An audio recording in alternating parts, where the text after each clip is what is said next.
Oh, Jennifer? Ready. Perfect. Well, thank you, Jennifer. Thank you for all. We have a small group here. I do know it's recorded, but I would love as much interaction as possible. So feel free to take yourself off mute or put stuff in the chat. Would really love to make this as interactive as we can. So again, Jennifer, thank you for everything you're doing. Holy cow, just seeing where everybody's even coming from today, like your impact just is expanding way beyond St. Louis. And so God's definitely gifted you with this gift of connection. So thank you for everything that you're doing. And then thank you for everybody else for being here today. I know the conversation that we're going to have may not, well, we're just going to dive into this. Okay. I'm not even going to give an introduction. What I want to do with this group before we even get started is I want to do a quick little assessment. Okay. At seeing at how good are you at actually evaluating leadership? Right. So if you can see my slide Hmm. here, who would you rather hire? Would you rather hire Michael Scott or hopefully we all know him from The Office, or would you rather hire Miranda Presley? Put it in the chat or just come off speakerphone. Who would you rather if you had to hire a leader in your organization? Who would you rather I hire? don't Or know. what do you think? I've got a lot of experience hiring and firing. I could nerd out on this for a long time. And guess what? There's no other options. You get two choices here. So I know the guy on the left, the other lady, I don't watch TV, so I have Okay. no idea who that is. So I don't have an opinion. I'm off the Anybody? grid on like all this Oh, the stuff. grid. Well, it's The Devil Yep. Wears Prada, if anybody's ever seen that. So she's a pretty intense, dominant micromanager. If anybody else want to diva, if anybody else wants to describe Miranda. But yeah, so two choices. We'll go. So Miranda right now is one out, it looks like, from what I can see coming through, which is interesting here. Okay. All right. Question number two. Have you ever worked with someone who thought they were a much better leader than everyone else did? Put in the chat, yes or no. No. Yes, yes, yes. All right. And it looks like I already flipped up my last screen or my last little prompt here is have you ever yourself maybe been that leader? I like time. Yeah. Yes, and yes, for sure. Travis says no. He's very aware of his leadership.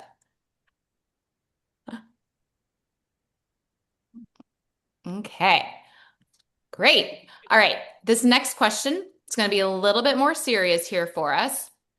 I'm curious to hear from you. I'm ahead of myself here. Sorry, with my screen. What makes a successful leader fail when the demands of the business change? So I want you to think Ooh. about a genuinely successful leader. Maybe they have led a team, built a business, delivered results. They've been They were successful. they were unaware of the insecurities, needed to let go to make the change. Okay. Unawareness of insecurities. I see. Yeah, the need to let go to make the to help the business grow. I'm speaking from experience. Okay. Yeah. Um, I'm not sure having multiple employees over there. Not being adaptable, not willing Yeah. to accept feedback. They don't change when the demands change. Not coachable.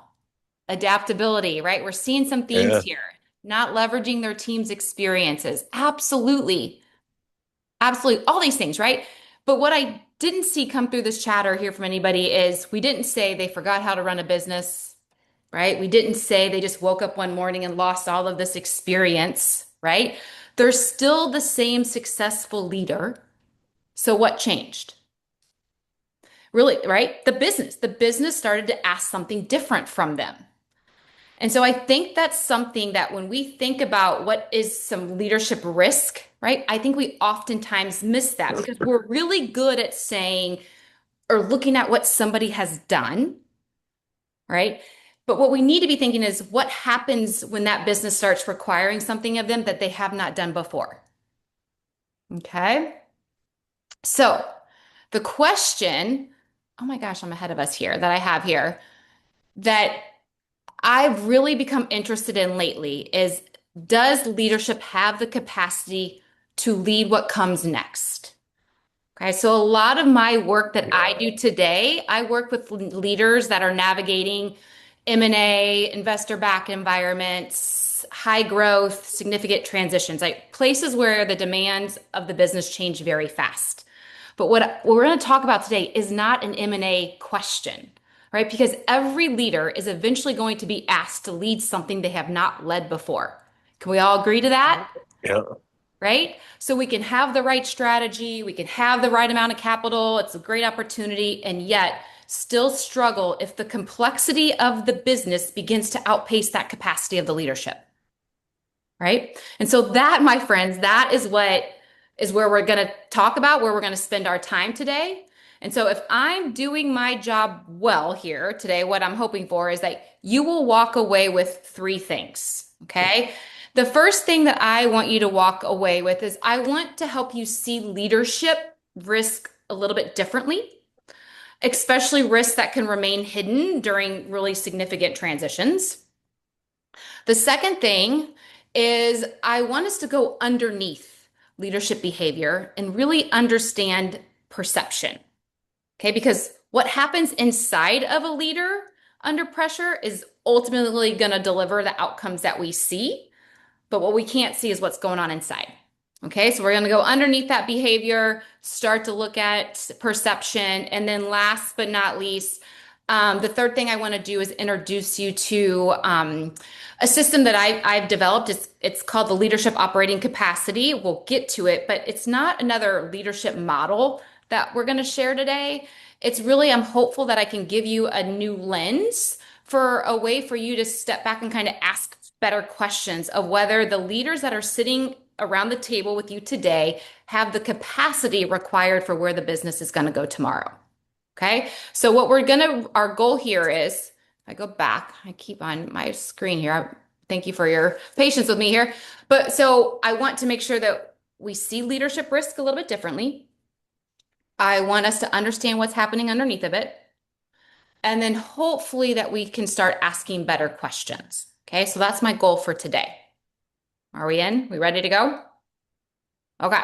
Well, before I get started going deep, I want to share a little story because I really do think it's important for us to have some real examples, but for us to see that the leadership risk that we often see is not the one that always gets us.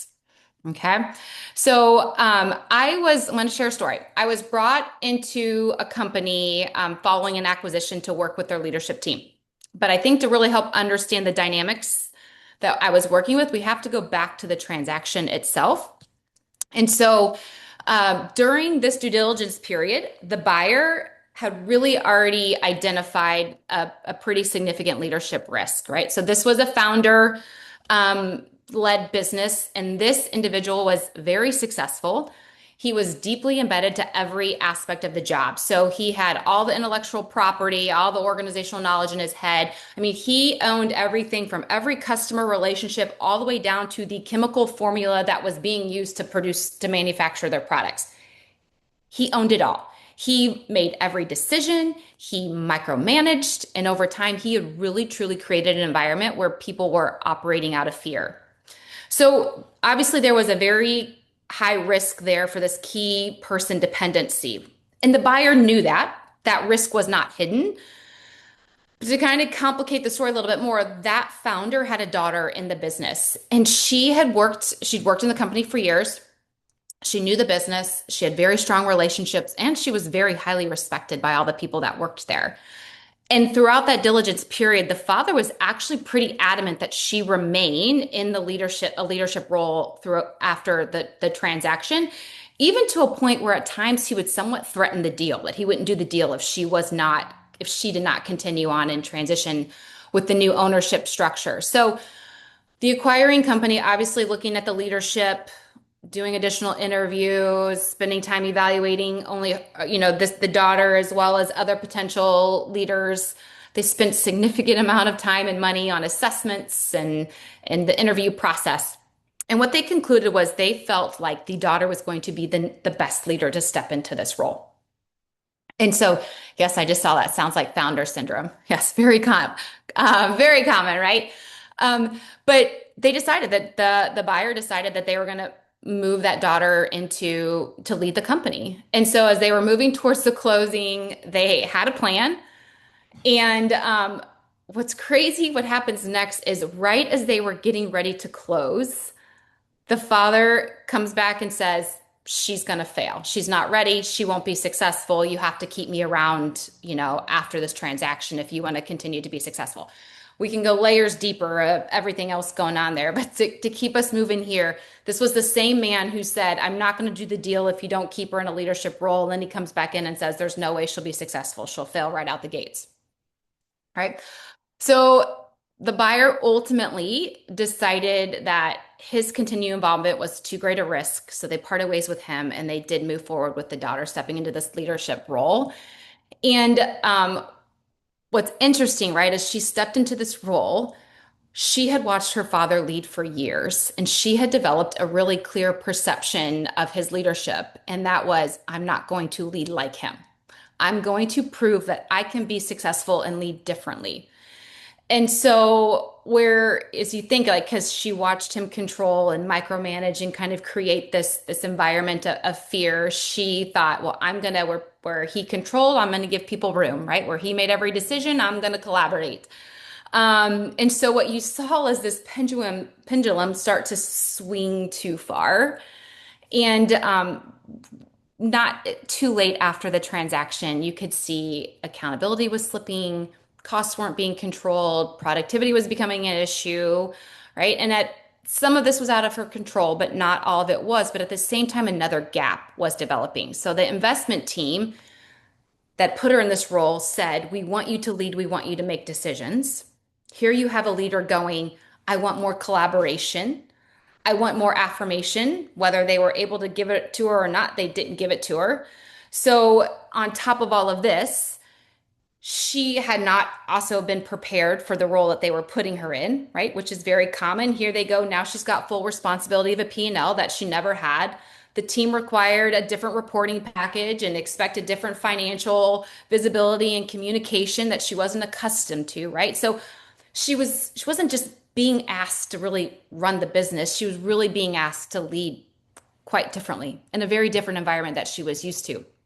So to kind of wrap this up, the expectations on both sides here weren't aligned at all, right? They were saying, we need you to step up and lead. And she's looking at them going, I don't understand you don't understand what I'm dealing with day to day. I need more support. Eventually to the point where when I stepped in, she was actually calling them the men in the White House.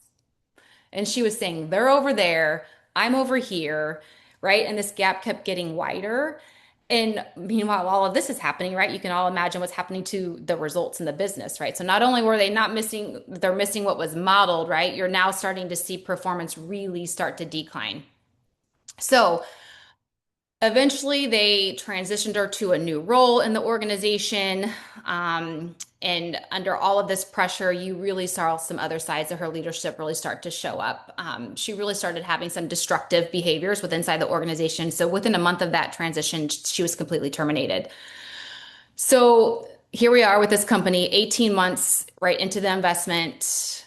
We're behind what has been modeled. They'd removed the founder. They had promoted the successor, removed the successor, and now here they are starting over with leadership, right? So that's a story. It was a long story, but I hope it kind of creates a little bit of kind of where we're headed to, because as we think about that example in itself, which is a true, real example, where was the leadership risk?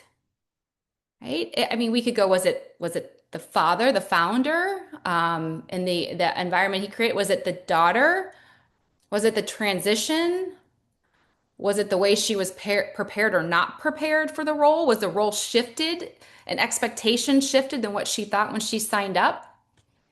Right? I don't know. The buyer did everything they could to evaluate both the father and the daughter, right?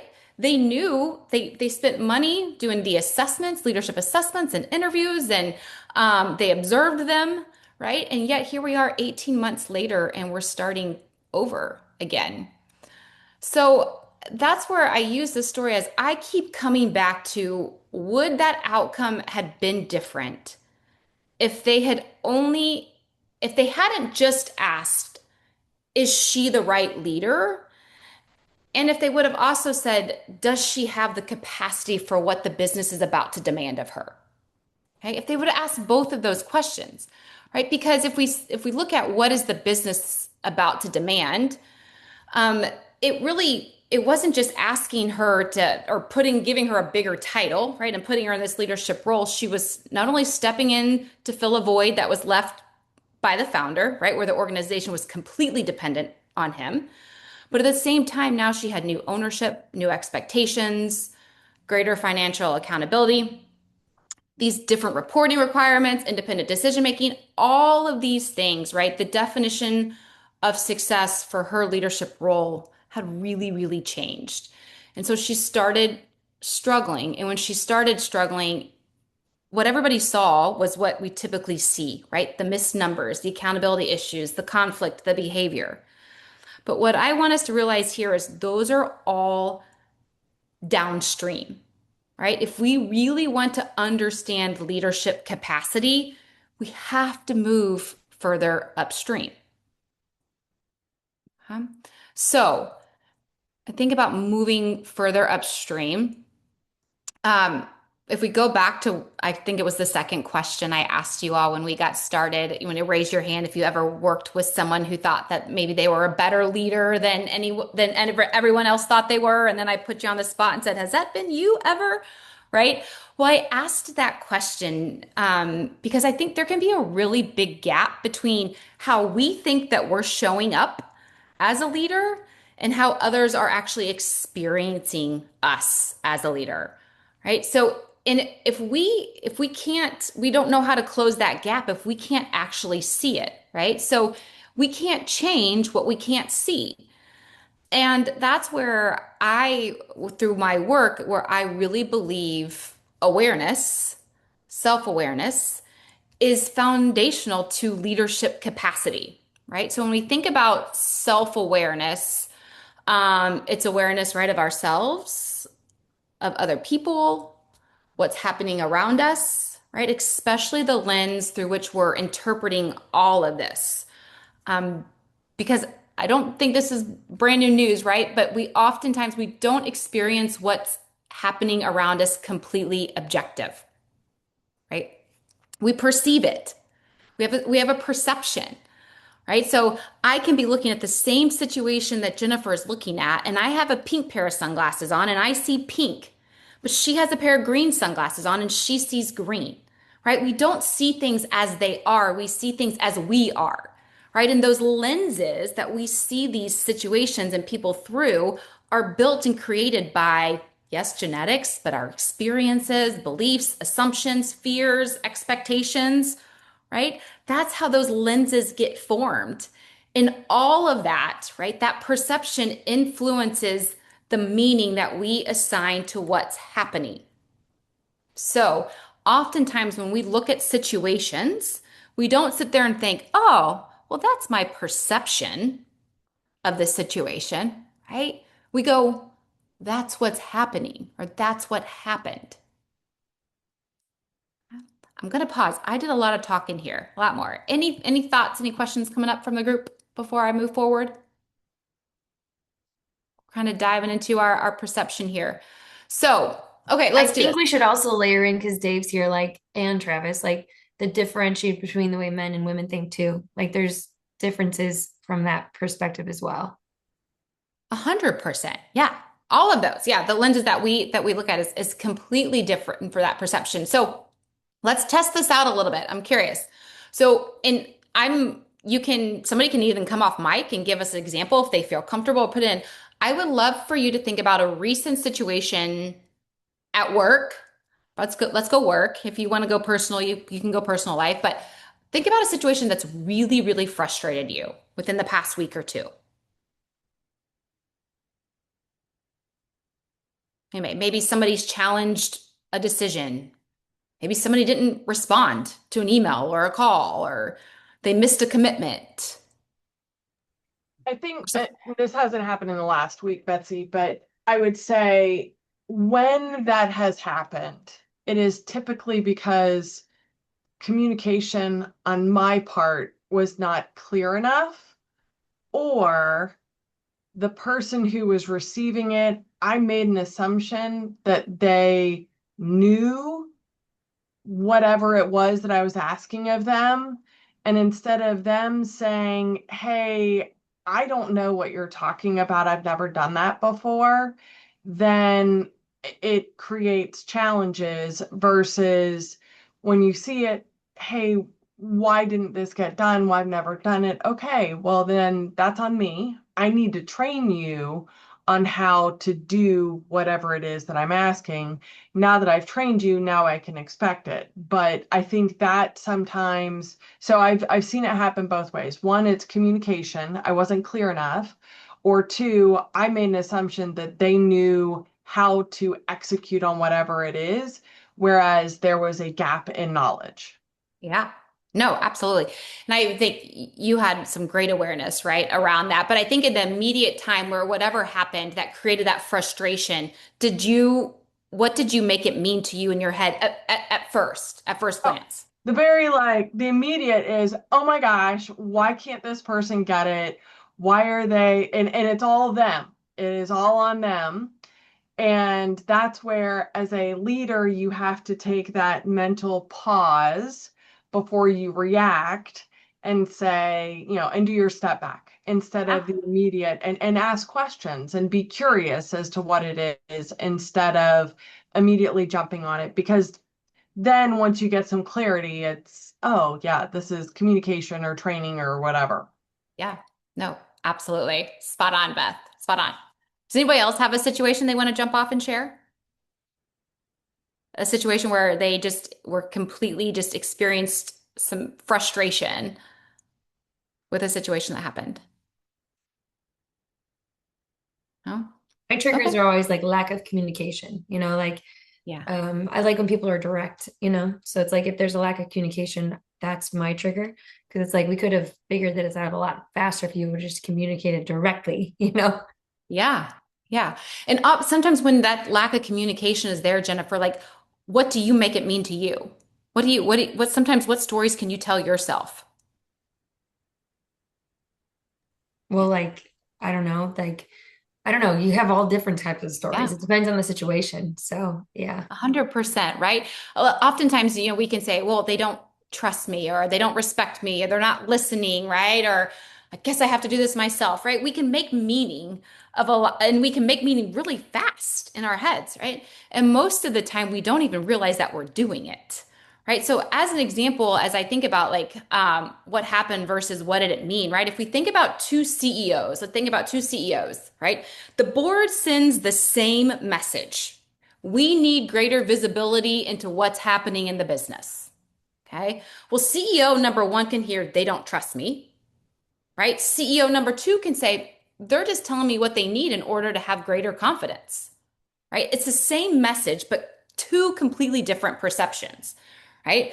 But that perception then it affects what happens next, right? So CEO number one, they defend, right? They explain, they protect, perhaps, right? Where CEO number two actually does what Beth, I think, was just saying, right?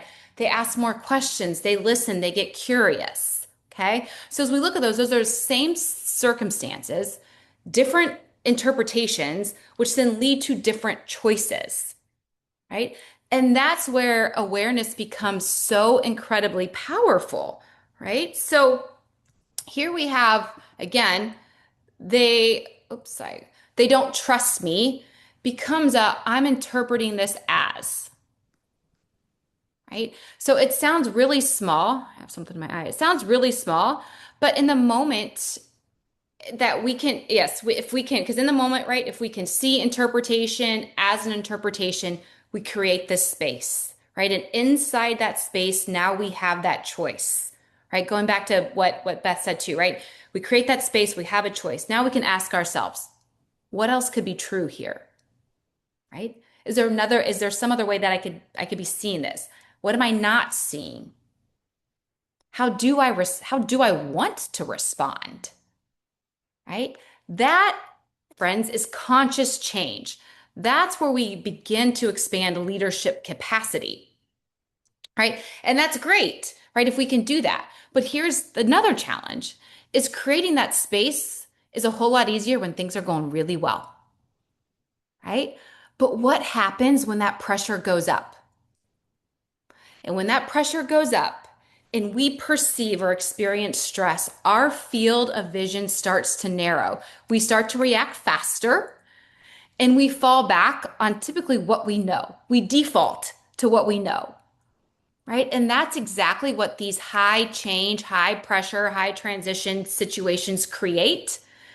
The pressure's there, the complexity's there, the uncertainty is there, right? Which, if we go back to that story that I shared earlier, that acquisition story, think about that daughter, right? Collaboration was one of her greatest strengths. She built relationships. She brought people along. She wanted people to have a voice. But as that pressure started to increase, those strengths began to cast a shadow. And that happens quite oftenly, right? So that collaboration, which is a great strength of hers, actually made accountability really harder, right? Her desire to give people autonomy and not lead like her father led made it really hard for her to step in when performance wasn't there. And again, her not wanting to micromanage really started to influence how she would respond when the business really needed greater decisiveness. So these strengths of hers didn't disappear, right? The conditions around her changed. And as that complexity changed, as the expectations changed, as that pressure increased, right? That's what happens that oftentimes. So I like to go back and as we click here to my next slide, I often say, like, it's at that point when that pressure, it's not the pressure that doesn't create that leadership capacity. It really starts to reveal it. So that acquisition, that transition didn't create the dynamics within that leader. It created the conditions that started to expose them, right? And so that's where I think this becomes a little bit more than just leadership development, another leadership development conversation. It it's us digging down to what app is actually happening inside of the leader that's showing up in the business, right? And by the time we start to see those things that are showing up in the business, right, it's a little bit too late. So I've started becoming more interested in asking not only yes, is this a good leader? Absolutely. But also then saying, what happens to this leader as the demands around them start to increase? Okay. And so those are the questions that I really started thinking about. Okay, how can we really truly better understand leadership capacity? And that's where I started working on and developing this leadership operating capacity framework. And this framework is to help us better understand how leaders can continue to operate effectively as complexity, uncertainty, and the pressure starts to increase around them. Okay, so there are about six kind of interconnected capacities that I think will help us understand how leaders really operate as the demands start to operate around them. So I'm not going to, we don't have time. I wish to go and deep dive into all six of these, but I do want to share the framework. Can you guys see those? It's a little bit small there, so I'll make sure I read it. But I think again, it goes back to it starts with our perceptual capacity. How does this leader see and interpret what's happening around them? Right? Because as that leader starts to perceive a situation, that influences their thoughts and really their emotional energy that they bring to it. Right? So understanding their perception is critical. Once we can do that, then we get into the emotional capacity, right? Because we know that perception, the way they perceive the perception, influence their thoughts and the emotions, right? Now we look at their emotional capacity. What does that perception create within that leader? Okay. And then it's that internal state that influences the choices that they see and ultimately make. Right? Okay, so that moves us to our decision capacity. What does the leader then choose? Now, as those choices, right, start to create an experience for everyone around them, right, which moves us into that influence capacity, right? What do those choices create in others? How does it impact how others are seeing and being influenced by their leadership? Okay. Then, as the environment starts to change, now we get into adaptive capacity. Can this leader evolve as the demands change? Can they recognize the way that they've been leading is no longer enough and make a change? And then ultimately, right, at the end of the day, we get to execution capacity. Can the leader translate all of this into aligned actions and results? Right? So if you look at this system here, this framework here, what we're doing is we're moving from something that's very difficult to see, which is that what's happening inside the leader, to something that we can absolutely see of what happens in the business. Okay? And underneath all six of these is awareness. Because I can't intentionally change how I'm operating if I can't see how I'm operating. Yeah. So again, we don't have time to unpack each one of these and how we actually assess each one of these. But I'll keep moving here. I'll move into it and we can come back to if anybody has any questions. But I do want to give you something practical as we think about assessing these capacities. Like, how are we evaluating when we get into like whether we're evaluating change, growth, our own leadership team, whatever that may be, can we maybe ask some questions a little bit differently that maybe helps us better understand, does this leader have the capacity to navigate successfully what's next? So I want to just talk about three different questions that I think can help you maybe think a little bit differently when we're looking and assessing our leadership. So the first question is, I think is critical, is we have to know what will the business require from this leadership that is never required before. Okay. So we have to start with where that business is going. And it could be, right? It could be rapid growth, doubling in size. We're integrating with another company. We're changing operating model. We have a new founder moving in, whatever that may be. We have to understand where the business is going because every objective, every strategic objective creates a corresponding leadership demand. So we cannot just ask, what does the business need to do? We have to also ask, what will that business need its leaders to do differently? Right? Those two questions, they cannot be asked separately. What does the business need to do? And then what will it require of its leaders to do that differently? The second question is, what happens to these leaders when the pressure and the complexity increase? Because what I know, there are so many great assessments out there. I was actually just talking to a recruiter. She recruits for investment-backed companies, and she goes, Betsy, no assessment is correct or accurate. They're all wrong, but some of them are useful, right? So looking at our assessments, we can't just sit there and go, we know what somebody's strengths are or aren't. It's not enough. We also need to know what happens to those strengths when the conditions change, right? Where do those strengths starts to cast shadows like we talked about earlier? Who becomes the bottleneck? Who avoids conflict? Who needs more control? Where does accountability slip, right? So really understanding what can be those dark sides of those strengths if we don't have that self-awareness there. And then the third question is, can these leaders see where they will need to lead differently?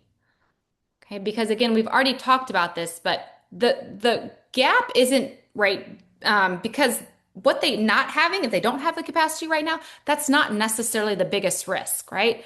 The biggest risk is that we don't know that we don't see the gap. And so, right, if we go back to if we can't see it, I don't have the choices. I can't develop it. I can't ask for the support. I can't change how I'm operating. But if we can see it, right? Now we can come in and say, okay, what needs to happen, right? And so if we can put all three of these questions together, I think that's ultimately what comes back to how we answer that question I asked earlier. Does the leadership capacity match where this business is going? Right? And if it doesn't, that's okay. It doesn't automatically mean we have the wrong leader, right? It means we've identified the gap. Now we can decide how to develop. Does the leader need different support? Do they need additional capacity around them? Do we need different roles or expectations that need to change, right?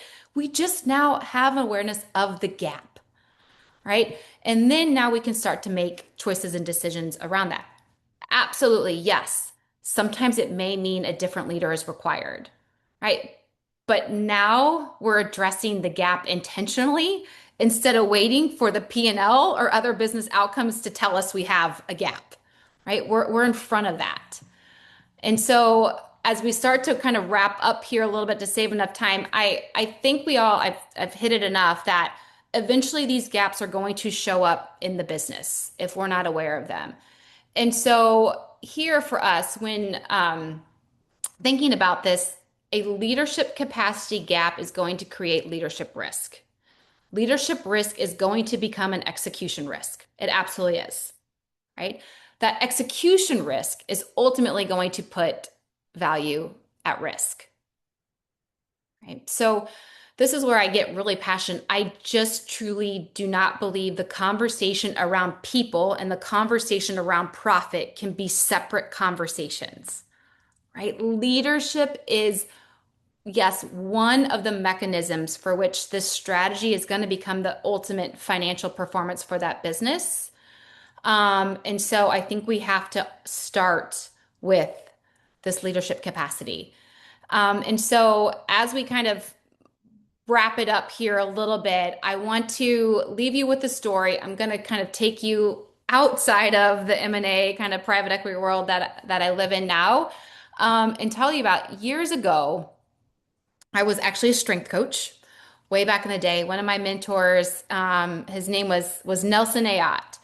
And Nelson gave me a piece of advice one day. It was pretty strong. He said, "You find a way to get 1% better or go home." That's what he said to me. Okay. So it stuck. It stuck, as you can see, that the name of my company. But I started using that inside the weight room as an athlete, as I grew as a professional, and eventually it became one of my biggest philosophies around growth and navigating change.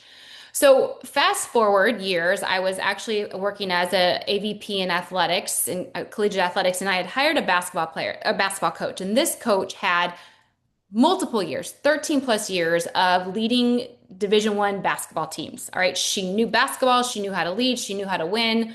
First year, huge success, incredible success. Then year two came and the win stopped. So what did she do? Which a lot of us really successful individuals do. They just start doing more, right? So it was new offensive plays, new different lineups, defensive schemes, change it up, more conditioning. We're not strong enough, more lifting. We're not in condition enough, more running, more film time. It was more, more, more, more, more. Okay. Nothing was getting better. Actually, players started getting hurt and injured, and performance continued to decline.